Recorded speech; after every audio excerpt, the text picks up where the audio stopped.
Faltando pouco para a volta às aulas, a gente conversa agora no Manhã Total sobre educação. Daqui para o futuro, o que a gente pode esperar? Que mudanças são necessárias, né? Os desafios que nós temos. Porque hoje, 24 de janeiro, é o Dia Internacional que celebra a educação. Essa data foi criada pela ONU lá em 2018. E, claro, eu convidei ela, a psicopedagoga Eliane Santa Cecília, com a gente aqui. Mais uma vez, obrigada, viu, Eliane? Imagina, um prazer estar aqui, Mônica. Então, para a nossa conversa, até separei aqui para os nossos amigos, estava comentando com a Eliane durante o intervalo. A Unesco traz 4 pilares para a gente começar a conversa. Aprender, aprender a fazer, aprender a conviver e aprender a ser. São os 4 pilares da educação. Lindo isso, mas e na prática? Então, na verdade, esses pilares existem desde sempre, né? Desde que começamos a falar e a fazer educação. Mas para que cumpra-se esses 4 pilares, existem requisitos básicos para essa educação. E o primeiro deles, Mônica, no meu ponto de vista, é a capacitação, é a formação de formadores para as nossas escolas. Não é só a questão do pedagogo, coordenador, mas do professor, o chão de fábrica, aquele que vai para dentro da sala de aula. Esse precisa dessa capacitação que está tão falha aqui no nosso Brasil. Outra questão importante é a motivação dos nossos alunos. Eu percebo que depois da pandemia, os nossos meninos e meninas ficaram desmotivados com a escola. Talvez pelo excesso de conteúdo, porque foram quase 2 anos trabalhando minimamente esses conteúdos, então houve uma sobrecarga. Talvez pelo excesso das aulas online e depois as aulas presenciais foi um choque para muitos alunos, essa volta, né? E a parte motivacional do ambiente escolar. Então, para a gente alcançar esses 4 pilares que existem desde sempre, é preciso muita capacitação. Começar por aí, então, por essa capacitação. Eu acredito que sim. Eu acredito que se os nossos educadores tivessem essa visão educacional e não só conteudista, as coisas poderiam ficar melhores. Porque a escola tem um lado afetivo escolar, o da convivência, do vir a ser. E se a gente pensar nos pilares, a gente não pode só pensar em conteúdos, integração vertical e horizontal de conteúdos. Então, para esse esclarecimento, só tem uma via: formação, capacitação. E isso depende de política pública, dessa vontade política. Aí, se você me perguntasse, né? Quais seriam os caminhos para chegar até aí, são as políticas públicas. Na verdade, as políticas têm que estar bem definidas e não só no papel, elas têm que estar na prática. E quando eu falo capacitação, eu também incluo a valorização, inclusive salarial. Exato. Né? Porque a valorização da pessoa, do professor, do educador, mas a valorização também salarial. Porque hoje os nossos professores trabalham em 2, 3 escolas, trabalham 2, 3 turnos, né? Então, quando a gente pensa naquele professor educador que possa ter disponibilidade para ensinar, não só passar conteúdos, ele precisa de ter tempo para ele mesmo, né? Por isso a formação ser tão importante. A gente está numa situação crítica, a gente está numa situação preocupante, não sou eu que estou falando, são os estudiosos que mostram que realmente estamos num quadro muito preocupante. Você falou desinteresse, desmotivação, a falta de valorização, e aí quando a gente separou o tema, daqui para o futuro, a gente sabe o que é necessário fazer, mas e aí daqui para o futuro? O que a gente pode esperar? Então, eu acredito que pós-pandemia nós vamos precisar de ter plataformas educacionais. Entendi. Né? A gente também vai ter que ter, além dessa formação, que os alunos entendam que o aprender não é só aprender conteúdos, que é aprender vivências. E, na verdade, a educação, ela não é só função do Estado. Ela é a função da família e do Estado. Nós precisamos de pensar que os alunos precisam de crescer para a cidadania, crescer para a democracia e crescer para o trabalho. Então, ele também tem que ter essa formação para o trabalho.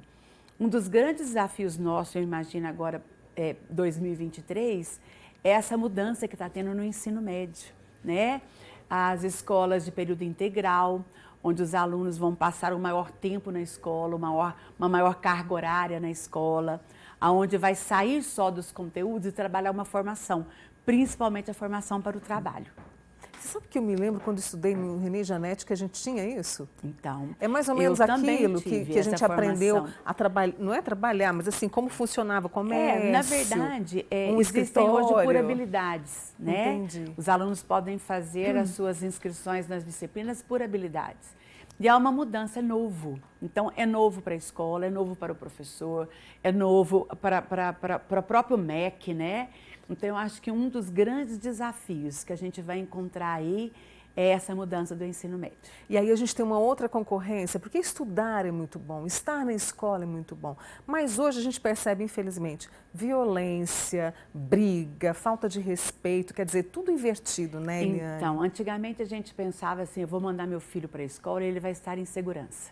Hoje em dia já não... Hoje em dia a gente já não pode pensar isso. Então, a escola precisa de se reorganizar. Mas, na verdade, não é só a escola. As famílias também precisam de estar preparando melhor seus filhos, né? Fortalecendo a parte afetiva dessas crianças que vão para a escola.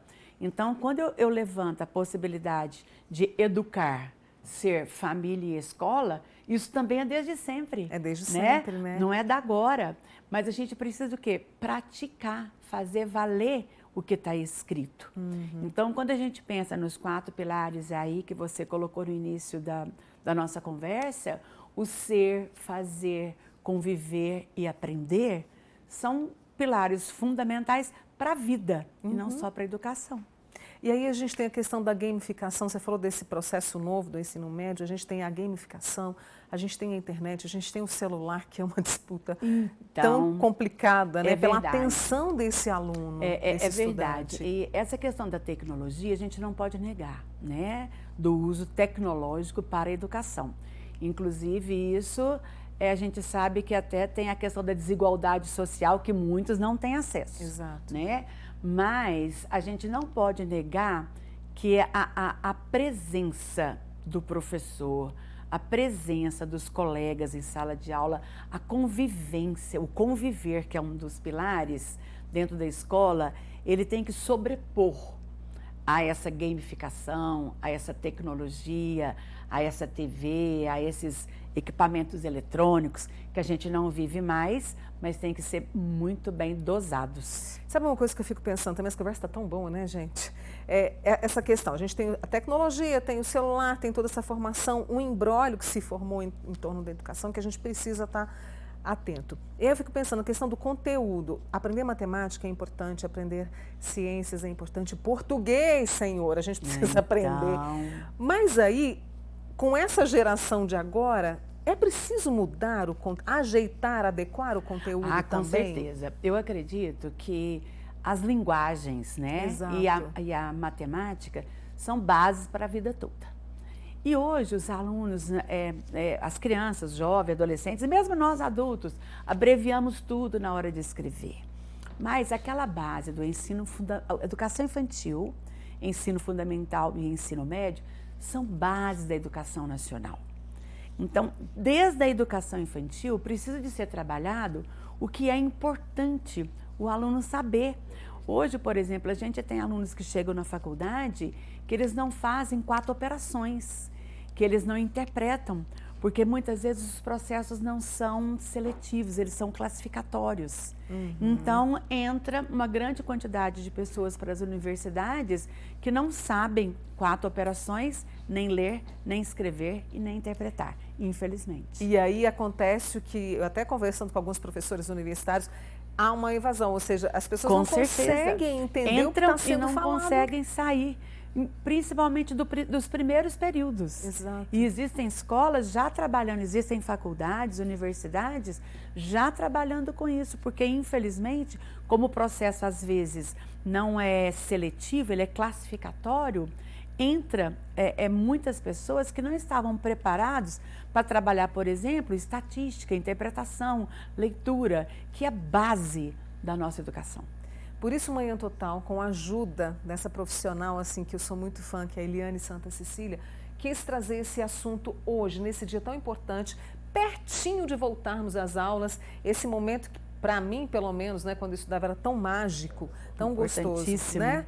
Porque eu estava indo para aprender. E esse verbo a gente tem que conjugar. E essa preparação para voltar à escola, ela é necessária. Ela é necessária, né? Com a escola, com as famílias e a própria escola preparar para receber os nossos alunos também é de extrema importância.